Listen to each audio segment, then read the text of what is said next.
हाय दोस्तों, आज हम बात करते हैं जीके जीएस में हिस्ट्री के बारे में। आज हम पढ़ेंगे हिस्ट्री के बारे में लेक्चर वाइज, टॉपिक वाइज यहाँ पे पढ़ाया जाएगा। आइए जानते हैं इतिहास के बारे में। अगर हम बात करें, इतिहास को इंग्लिश में हिस्ट्री कहा जाता है। और इतिहास के जो हमारे फादर हैं, जिनको हम जनक के नाम से जानते हैं, वो हमारे इतिहास के जनक हैं हेरोडोटस। और इनकी जो पुस्तक का नाम है वो नाम है हिस्टोरिका। हिस्ट्री के जो जनक हैं वो हेरोडोटस हैं और इनकी पुस्तक का नाम है हिस्टोरिका। हेरोडोटस जो इनका जन्म हुआ था वो 484 बीसी में हुआ था। बीसी का फुल फॉर्म होता है बिफोर क्राइस्ट, यानी ईसा मसीह के जन्म के ये पहले का समय है। और इनका जो मृत्यु हुआ था वो 425 बीसी में हुआ था। और ये यूनान के रहने वाले थे। जैसे हम बात करते हैं इस लाइन की, अगर बात करें तो जैसे इसमें 2021 को दिखाया गया लास्ट में, तो 2021 ऐसे मान लीजिए ये कोई मतलब ये सन है, तो इसके पहले हमारा 1947 में क्या हुआ कि हमारा देश आज़ाद हुआ था। उसके पहले 1857 की क्रांति होती है। तो अगर हम यहाँ से अगर मानते हैं ईसा मसीह का समय, यहाँ से अगर जीरो की बात करते हैं तो ये ईसा मसीह के बाद का समय होता है। जो ईसा मसीह के जो बाद का समय होता है उसको हम एडी बोलते हैं, यानी एनो डोमनी, जिसको हिंदी में ईस्वी कहा जाता है। और ईसा मसीह के जो जन्म के पहले का समय होता है उसको हम बीसी बोलते हैं। इसका फुल फॉर्म होता है बिफोर क्राइस्ट, यानी ईसा मसीह के जन्म के पहले का जो समय होता है। जैसे 326 में सिकंदर आया था और उसके पहले 563 बीसी में गौतम बुद्ध का जन्म हुआ था। तो इस प्रकार से बीसी और एडी का मतलब होता है। बीसी का मतलब बिफोर ईसा मसीह के जन्म के पहले के समय को हम बीसी बोलते हैं, और ईसा मसीह के समय के बाद के समय को हम एडी यानी ईसी बोलते हैं। आइए जानते हैं कि इतिहास को कितने भागों में बांटा गया है। जैसा कि हम जानते हैं कि इतिहास को 3 भागों में बांटा गया है। पहला होता है हमारा प्रागैतिहासिक काल, जिसको इंग्लिश में बोलते हैं प्री हिस्टोरिक पीरियड। दूसरा होता है आद्य ऐतिहासिक काल, जिसको इंग्लिश में बोला जाता है फोटो हिस्टोरिक पीरियड। तीसरा होता है ऐतिहासिक काल, हिस्टोरिक पीरियड। पहला प्रातिहासिक काल, दूसरा आद्य ऐतिहासिक काल, तीसरा ऐतिहासिक काल। अगर हम प्रागैतिहासिक काल की अगर बात करते हैं तो प्रागैतिहासिक काल में क्या हुआ कि इसके जो साक्ष्य हैं वो लिखित रूप में प्रमाण नहीं है, और इनको 3 भागों में बांटा गया है। जैसे पूरा पाषाण काल, मध्य पाषाण काल और नवपाषाण काल को। अगर हम आद्य ऐतिहासिक काल की बात करते हैं तो इसके साक्ष्य जो हैं वो लिखित रूप में प्रमाण हैं, लेकिन इनको पढ़ा नहीं जा सकता, पढ़ा नहीं गया। और ऐतिहासिक काल की अगर बात करते हैं तो इसके जो साक्ष्य हैं वो पढ़े जा सके थे। और अशोक के जो अभिलेख हैं वो 1837 में जेम्स प्रिंसिप ने किया था और शिलान्यास। अगर हम पूरा पाषाण काल की अगर बात करें तो पूरा पाषाण काल का जो अवधि होती है वो 30,000 बीसी से 10,000 बीसी तक होता है। पूरा पाषाण काल का जो अवधि होता है, काल होता है, ये होता है 30,000 बीसी से 10,000 बीसी तक होता है। इसमें क्या हुआ कि पूरा पाषाण काल में मनुष्य ने पत्थर का प्रयोग किया। दूसरा, मनुष्य उस काल में गुफा में रहता था। और तीसरा पॉइंट, पूरा पाषाण काल में मनुष्य ने आग के बारे में जाना कि आग होता क्या है। नेक्स्ट है आपका सेकंड, मध्य पाषाण काल। इसका जो टाइम होता है 10,000 बीसी से 4,000 बीसी तक होता है। मध्य पाषाण काल में क्या हुआ कि मनुष्य ने शिकार करना प्रारंभ किया। फिर उसके बाद इसी काल में मनुष्य ने तीर कमान का आविष्कार किया।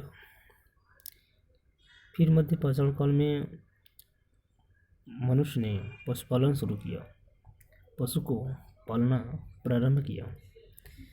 पहला पालतू पशु जो इंसानों के द्वारा जो पाला गया था वो था कुत्ता। पहला पालतू पशु कुत्ता था, दूसरा घोड़ा था। पशुपालन शुरू हुआ, जो इसका साक्ष्य मिला वो एमपी के आदमगढ़ से मिला। तो सबसे पहले पालतू पशु हमारा पूछा जाता है एग्जाम में कि सबसे पालतू पशु मनुष्य के द्वारा कौन सा हुआ, तो पहला है कुत्ता, तो दूसरा घोड़ा। नेक्स्ट अगर बात करें तो नवपाषाण काल की, नवपाषाण काल की जो अवधि होती है वो 4000 BC से 2500 BC तक होता है, यानी 2500 BC। नवपाषाण काल में क्या क्या हुआ था? इसमें मनुष्य ने कृषि करना सीखा, पूजा करना प्रारंभ किया। सेकंड, हड्डियों से बने हथियार को जाना, जो कि उस समय इसका साक्ष्य कहाँ मिला था, वो बिहार में मिला था। नवपाषाण काल में ही मनुष्य ने पहिए का आविष्कार भी किया था। नवपाषाण काल में मनुष्य ने कृषि करना प्रारंभ किया, जैसे गेहूँ और जौ। इसका जो साक्ष्य है वो मेहरगढ़ यानी पाकिस्तान से प्राप्त हुआ। और मनुष्य ने क्या किया कि सबसे पहले किस धातु की खोज की, तो नवपाषाण काल में इसकी खोज होती है। तो सबसे पहले तांबे धातु की खोज होती है, तो मनुष्य सबसे पहले तांबे के बारे में जानता है।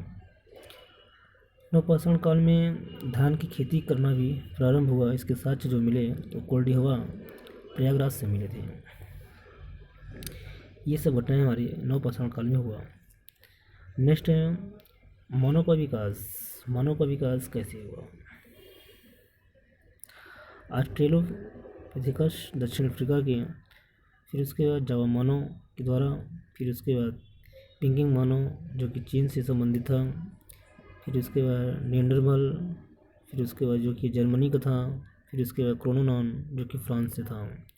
आधुनिक मानव 36,000 BC पूर्व, ये वैज्ञानिक का नाम है। अब हम नेक्स्ट बात करते हैं चार्ल्स डार्विन। चार्ल्स डार्विन ने मानव विकास का सिद्धांत दिया था। मानव विकास का सिद्धांत किसने दिया था? मानव विकास का सिद्धांत ये हमारे वैज्ञानिक दिए थे चार्ल्स डार्विन। जो उनकी पहली पुस्तक का नाम है वो नाम है ऑरिजिन ऑफ स्पीशीज, जो कि 1859 में इसकी स्थापना किया। इनकी सेकेंड पुस्तक का नाम है descent of man, 1871। Charles Darwin ने मानव विकास के सिद्धांत की खोज किया था। केवल वानर ही मनुष्य के समीप थे। नेक्स्ट अगर बात करते हैं हम सिंधु घाटी सभ्यता के बारे में। सिंधु घाटी सभ्यता को हम एक नाम से और जानते हैं, जो कि इसका दूसरा नाम है हड़प्पा सभ्यता। चाहे हम सिंधु घाटी सभ्यता के नाम से कहा जाए या हड़प्पा सभ्यता के नाम से कहा जाए, तो दोनों का मतलब एक ही होता है। चाहे सिंधु घाटी सभ्यता कहा जाए या तो हड़प्पा सभ्यता। अगर हम सिंधु घाटी सभ्यता की अगर खोज की बात करते हैं तो 1921 में इसकी खोज जॉन मार्शल की अध्यक्षता में किया गया था, और इसकी खोज किया था दयाराम साहनी द्वारा किया गया था 1921 में। सिंधु घाटी सभ्यता का खोज, ये क्वेश्चन अक्सर पूछा जाता है अक्सर सभी एग्जामों में कि सिंधु घाटी सभ्यता की खोज किसने किया था। तो सिंधु घाटी सभ्यता की खोज दयाराम साहनी ने किया। कब किया था? 1921 ईस्वी में। और किसके अध्यक्षता में किया गया था? तो ये बताना है जॉन मार्शल की अध्यक्षता में। समकालीन सभ्यताएं की अगर बात करें तो चीन की सभ्यता, फिर उसके बाद मेसोपोटामिया की सभ्यता जो कि इराक से संबंधित है। इसमें बात करते हैं जैसे नॉर्थ में हमारा कौन सा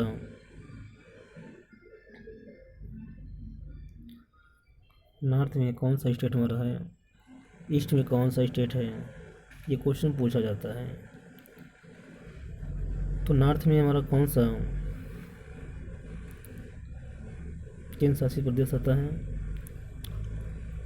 वो है मांडा, जो कि लद्दाख में है। और किस नदी किनारे है? वो चिनाब नदी किनारे है। अगर ईस्ट में पूछा जाएगा तो आलमगीरपुर, मेरठ, जो कि ये हिंडन नदी के किनारे बसा हुआ है। साउथ में कौन सा है? दैमाबाद है, जो कि सर्वाधिक जनसंख्या वाला स्थान है महाराष्ट्र। ये सबसे बड़ी सिटी है अपने स्टेट की, जो कि ये प्रवरा नदी की तट पर है। अगर वेस्ट की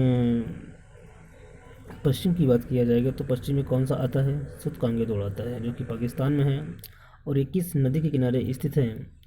ये है दास नदी किनारे। चिनाब नदी किस नदी किनारे हैं? वो सॉरी, नॉर्थ में कौन सा नदी है? चिनाब नदी। तो नॉर्थ में क्या आता है? मांडा आता है। और ये कहाँ पे है? लद्दाख में है। ये था दोस्तों हमारा सिंधु घाटी सभ्यता के पार्ट 1 का ये लेक्चर था। इसका जो पार्ट 2 है वो नेक्स्ट वीडियो में बताया जाएगा। बाकी दोस्तों वीडियो अच्छी लगी हो तो चैनल को लाइक सब्सक्राइब अवश्य करें। जय हिंद दोस्तों।